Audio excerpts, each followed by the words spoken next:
Welcome back. Jamaica's Prime Minister Andrew Holness says a COVID-19 outbreak at a call center is now under investigation to determine whether any charges should be laid against the operator. The disclosure came as Jamaica on Tuesday confirmed 32 new cases in a 24-hour period.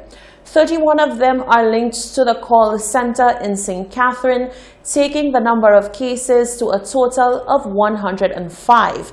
By Wednesday, the number of cases in Jamaica jumped to 125 when 20 more people tested positive, 18 of them arising out of the call center case.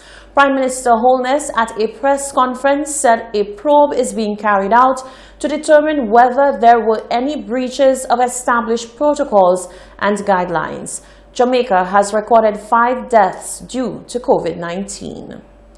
A lockdown in Bermuda that was to end on Saturday has been extended until the 2nd of May. Premier David Burt announced the same day it was reported that the country recorded its 5th death from a total of 57 cases. The latest person to die was a resident of a senior citizens' home. More than 50 people linked to the home have since been tested for COVID-19.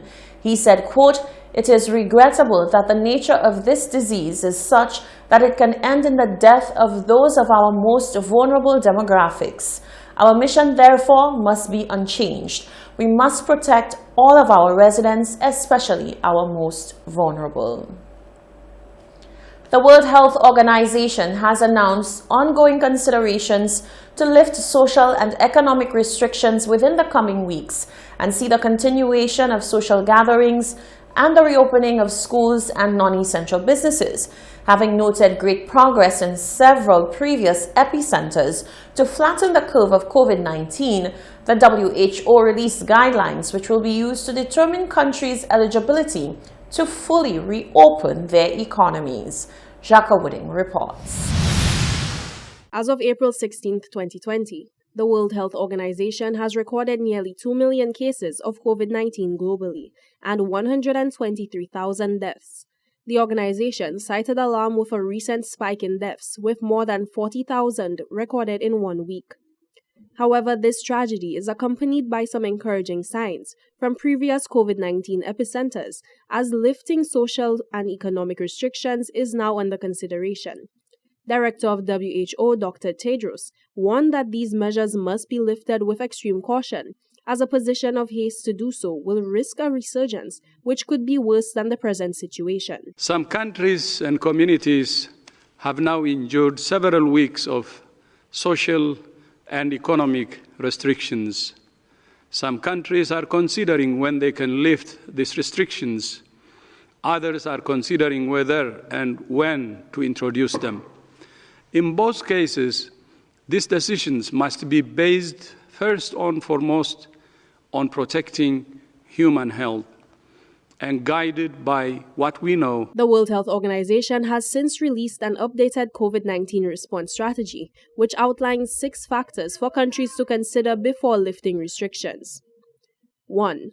There must be concrete evidence that transmission is controlled. 2.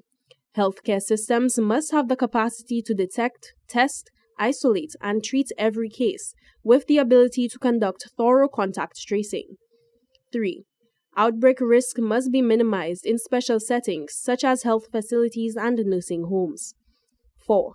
Preventative measures must be enforced in workplaces, schools, and other essential gathering areas. 5. An imported risk management plan must be commissioned. And 6. All communities must be fully educated, engaged, and empowered to adjust to the new norm. For Hot 7 News, I am Jacques Wooding. Canada's Prime Minister Justin Trudeau warned that current social distancing measures would have been for nothing if the economy opens too early and another COVID-19 outbreak occurs. He said it would be damaging to how Canadians feel and to the economy.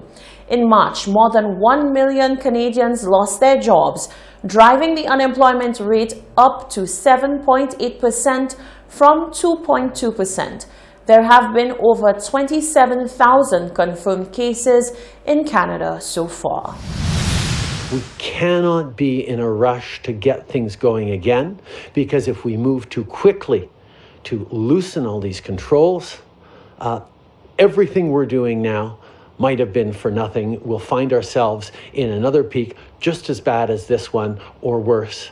And it will be extremely damaging both to how Canadians feel, but also to our economy. That's why we are going to be extremely careful about any steps towards reopening the economy. It seems like over the past days, people are talking about, oh, when we reopen this, we'll do this, we'll reopen that. It's not happening yet. If we reopen too soon, everything we're doing now might be for nothing. We are making sacrifices. We're there for each other. We need to hold on still. And then, once we're ready, once we feel we're through, once the experts are telling us that we can talk about reopening the economy a little bit, we will take very careful steps and do that. This is the Hot 7 TV Nightly News. Sports and weather are coming up after the break.